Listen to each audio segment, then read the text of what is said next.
YouTube, what's going on, y'all? It's Pick Saber here, and welcome to another video. Really quickly, before I get into today's video topic, I want to remind you, if you're new here, go check out my introductory video where I go into detail about what type of content to expect on the channel.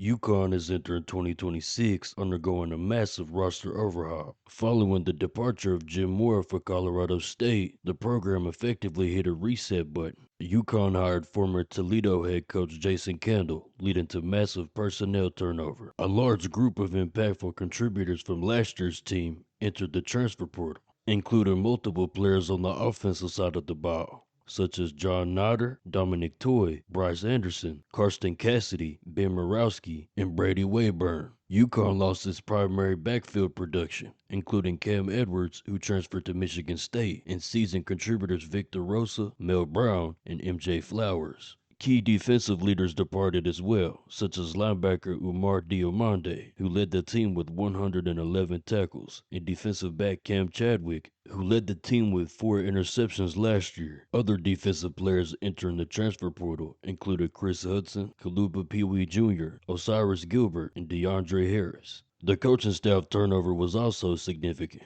Offensive coordinator Gordon Samus departed the program after helping build what was considered the most dynamic offense in UConn football history. The instability surrounding the head coaching vacancy led to a wave of decommitments from the 2026 recruiting class.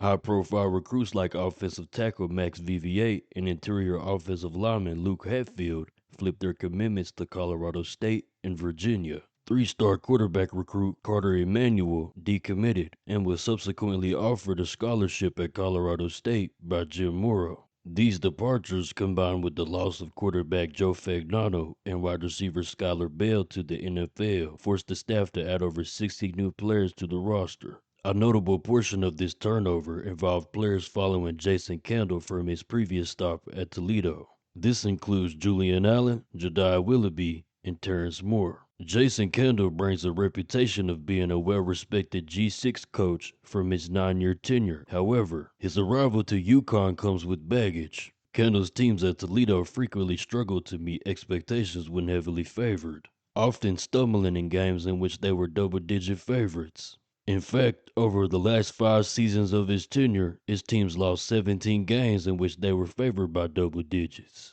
Jason Candle consistently did less with more while he was at Toledo, despite having more talent and resources than the rest of the conference.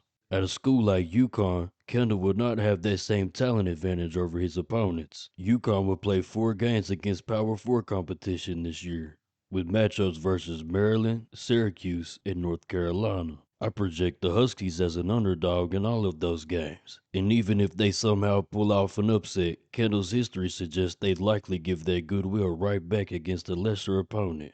UConn will also face off against respectable G6 programs like James Madison and Miami, Ohio. When you consider the chaotic reality of a year 1 rebuild, along with 60+ new roster additions, a 5-7 or 6-6 transition year is the most probable outcome for UConn. Not to mention, prior to 2024, this UConn football program suffered through 12 straight losing seasons. So going from a program like Toledo, which rarely suffers from losing seasons, to a program like UConn, one must ask, is this a job downgrade? Because to me, it certainly seems like one.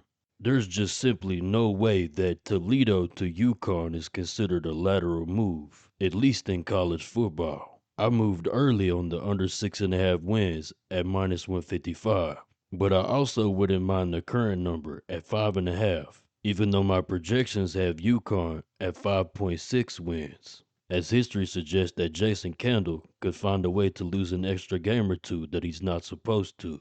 But if you enjoyed today's video, leave a like, subscribe to the channel, and stay tuned for more content. But until then, I'll see y'all when I see y'all. Pick Saban, clocking out.